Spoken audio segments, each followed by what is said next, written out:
Chapter 8. In those days, the multitude being very great, and having nothing to eat, Jesus called his disciples unto him, and saith unto them, I have compassion on the multitude, because they have now been with me 3 days, and have nothing to eat. And if I send them away fasting to their own houses, they will faint by the way, for divers of them came from far. And his disciples answered him, From whence can a man satisfy these men with bread here in the wilderness? And he asked them, How many loaves have ye? And they said, 7. And he commanded the people to sit down on the ground. And he took the 7 loaves, and gave thanks, and brake, and gave to his disciples to set before them. And they did set them before the people.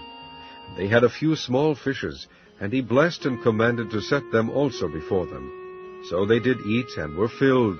And they took up of the broken meat that was left 7 baskets. And they that had eaten were about 4,000, and he sent them away.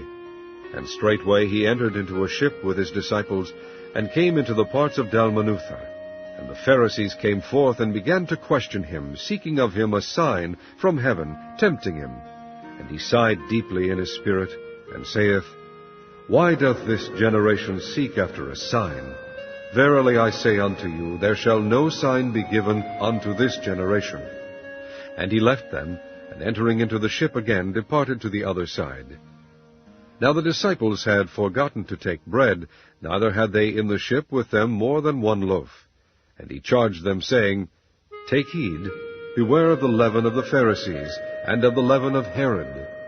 And they reasoned among themselves, saying, It is because we have no bread. And when Jesus knew it, he saith unto them, Why reason ye because ye have no bread? Perceive ye not yet, neither understand? Have ye your heart yet hardened? Having eyes see ye not, and having ears hear ye not, and do ye not remember? When I brake the 5 loaves among 5,000, how many baskets full of fragments took ye up? They say unto him, 12.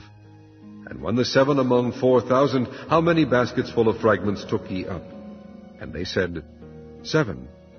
And he said unto them, How is it that ye do not understand? And he cometh to Bethsaida, and they bring a blind man unto him, and besought him to touch him. And he took the blind man by the hand, and led him out of the town. And when he had spit on his eyes, and put his hands upon him, he asked him if he saw aught. And he looked up, and said, I see men as trees walking. After that he put his hands again upon his eyes, and made him look up. And he was restored, and saw every man clearly. And he sent him away to his house, saying, Neither go into the town, nor tell it to any in the town. And Jesus went out, and his disciples, into the towns of Caesarea Philippi. And by the way he asked his disciples, saying unto them, Whom do men say that I am? And they answered, John the Baptist. But some say, Elias, and others, one of the prophets. And he saith unto them, But whom say ye that I am? And Peter answereth and saith unto him, Thou art the Christ. And he charged them that they should tell no man of him. And he began to teach them that the Son of Man must suffer many things, and be rejected of the elders, and of the chief priests and scribes, and be killed, and after 3 days rise again. And he spake that saying openly. And Peter took him, and began to rebuke him. But when he had turned about and looked on his disciples, he rebuked Peter, saying, Get thee behind me, Satan, for thou savorest not the things that be of God, but the things that be of men.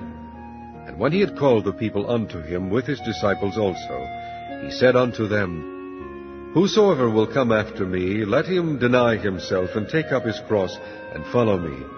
For whosoever will save his life shall lose it, but whosoever shall lose his life for my sake and the gospel's, the same shall save it. For what shall it profit a man, if he shall gain the whole world, and lose his own soul? Or what shall a man give in exchange for his soul?